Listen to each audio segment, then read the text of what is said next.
भारत आग की गोले की तरह जल रहा है। भारत की गर्मी सऊदी अरब, ओमान, अफ्रीका और कई सारे देशों को भी पीछे छोड़ दिया। और वह कौन सी वजह है कि इस साल भारत में सबसे ज्यादा गर्मी हो रही है? दोस्तों, गर्मी का मौसम बस शुरू ही हुआ है, लेकिन इसका कहर देखकर तो लग रहा है कि इस बार गर्मी जीने नहीं देगी। पर आखिर ऐसा हो क्यों रहा है? क्योंकि हीट वेव की वजह से लोगों की जानें जा रही हैं। आज की इस वीडियो में हम सिर्फ प्रॉब्लम्स के बारे में बात नहीं करेंगे, बल्कि आपको बताएंगे कि कैसे भारत को आग की गोला बनने से रोका जा सकता है। उससे पहले आप अपना दोस्त महफूज के साथ वीडियो के अंत तक बने रहे।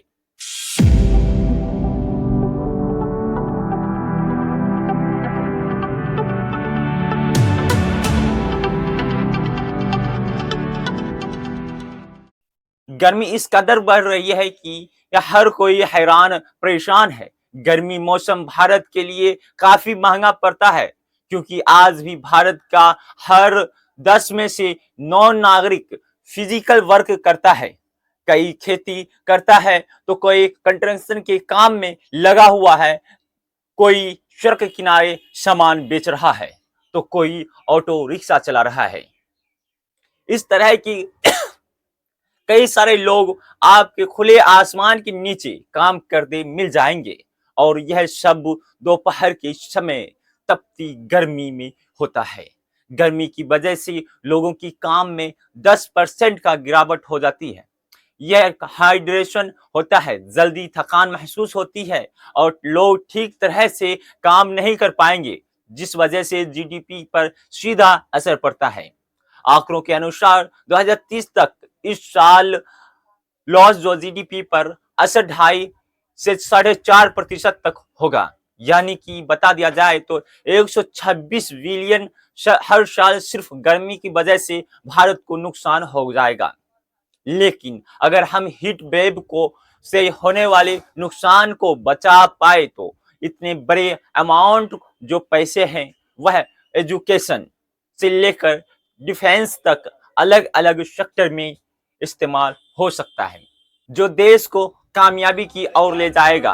पर दोस्तों, सिर्फ हमारे सोचने से काम नहीं चलेगा, क्योंकि देश के लीडरशिप ऑलरेडी जानते हैं, पर क्लाइमेट चेंज की तरफ किसी का ध्यान नहीं जा रहा है, क्योंकि यह ऐसा टॉपिक है जिससे किसी को भी पब्लिसिटी नहीं मिलने वाली है। लद्दाख में सोनम वांगचुक बैठकर पिछले 2 से 4 महीनों से लगातार चिल्ला चिल्ला कर सबको यह बता रहे हैं, लेकिन उनकी आवाज बात को सुनने की बजाय उन पर सेक्शन 144 लगाकर उनकी आवाज को दबाने की कोशिश की जा रही है, जो कि और कुछ नहीं बल्कि हमारे देश का दुर्भाग्य है। क्योंकि दोस्तों, प्रकृति किसी की भी सगी नहीं होती है। आप किस जाति से बिलोंग करते हैं, आपकी उम्र क्या है, आप कितने पढ़े लिखे हैं, यह सब कुछ प्रकृति के लिए बेफिजूल है। उसका तो सीधा फंडा है, अगर तुम मुझे छेड़ोगे तो मैं तुम्हें छोड़ूंगी नहीं। और आपको बता दें, क्लाइमेट चेंज का इफेक्ट जिन देश पर सबसे ज्यादा होगा, लिस्ट में तीसरा नंबर पे अगर बता दे तो भारत का है। भारत बाकी चीजों पर चाहे जितना आगे निकल जाए, लेकिन यहाँ पर आगे आने का मतलब है सीधा मौत को गले लगाना। अब आप में से कई सारे लोग होंगे जो ये सोचते हैं कि हमारे पास क्या है, गर्मी के लिए एसी है, कुछ महीने के लिए आया है और फिर चला जाएगा। एयर कंडीशन भी है, गर्मी कम नहीं होता है, बल्कि इससे गर्मी बढ़ती है, क्योंकि इलेक्ट्रिसिटी पर चलता है। और भारत में ज्यादातर इलेक्ट्रिसिटी थर्मल पावर प्लांट यानी कि कोयले से आती है, जिससे जलाकर हम हवा कार्बन रिलीज करते हैं, जिससे पोल्यूशन बढ़ता है, जिस वजह से और ज्यादा हीट वेव आती है। हीट वेव होती क्या है? तो दोस्तों, क्या कभी आप किसी कमरे में बैठे हैं जहां बाहर से हवा आती जाती नहीं है?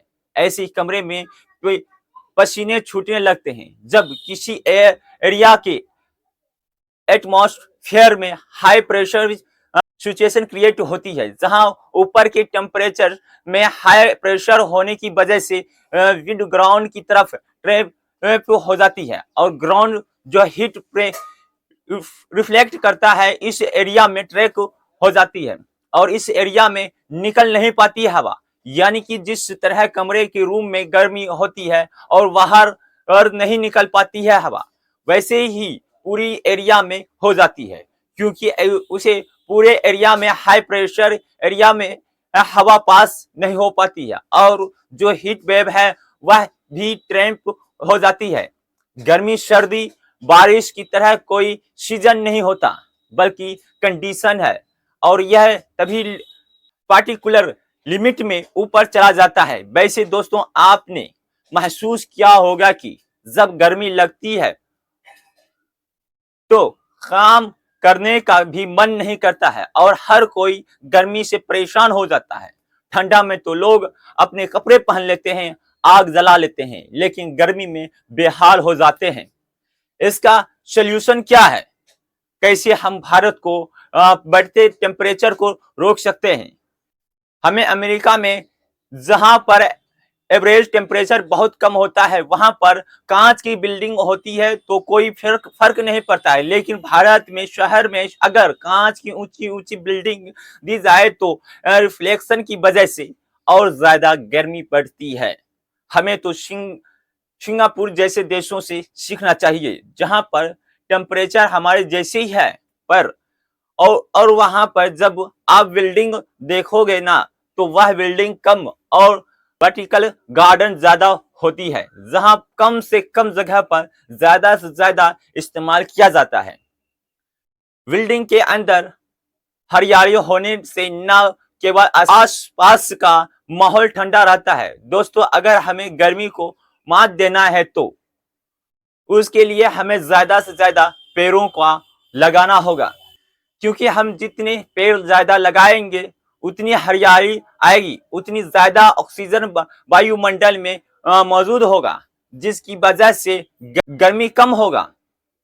चाहे जितने भी गर्मी क्यों ना पड़े, जहां अगर कोई जंगल है वहां पर पेड़ों की हरियाली और हवा से लहराते पत्तों की वजह से ठंडा हो जाता है और इस ठंडी हवा की वजह से मैं अच्छा फील होता है, वहां पे अच्छा फील होता है। और सिर्फ पेड़ लगाकर रखने से काम नहीं चलेगा और हमें कम से कम बिजली का इस्तेमाल करना होगा ताकि पोल्यूशन कम से कम और दोस्तों वो फैले। और दोस्तों, बहुत सिंपल सा फंडा है, हम प्रकृति का जो कुछ भी लेते हैं हमें वापस करना चाहिए। इस इंसान होने के नाते हमारा फर्ज बनता है कि हम जितना ऑक्सीजन कंज्यूम करते हैं, जितना ऑक्सीजन लेते हैं, कम से कम उतना ऑक्सीजन क्रिएट करने भर का पेड़ तो हमें लगाना चाहिए, ताकि प्रकृति में ऑक्सीजन और कार्बन डाइऑक्साइड का बैलेंस बना रहे। क्योंकि अगर यह बैलेंस बिगड़ जाता गया तो और ज्यादा विकराल रूप देखने को मिल सकता है। उम्मीद करते हैं तो इस वीडियो में आप काफी चीज समझे होंगे। इस वीडियो को ज्यादा से ज्यादा शेयर कीजिए, खुद को बचाइए और दोस्तों को भी बचाइए। अगर हमारे चैनल पर नए हैं तो हमारे YouTube चैनल को सब्सक्राइब कर लिए और साथ ही साथ बेल आइकन घंटी भी दबा दें, जिससे आने वाली सभी वीडियो सबसे पहले आप तक पहुंचे। अगर फेसबुक पर देख रहे हैं तो फेसबुक पेज को भी फॉलो कर ले और इस वीडियो को देखकर आपकी क्या प्रतिक्रिया है, अपनी प्रतिक्रिया कमेंट में जरूर बताएं। धन्यवाद।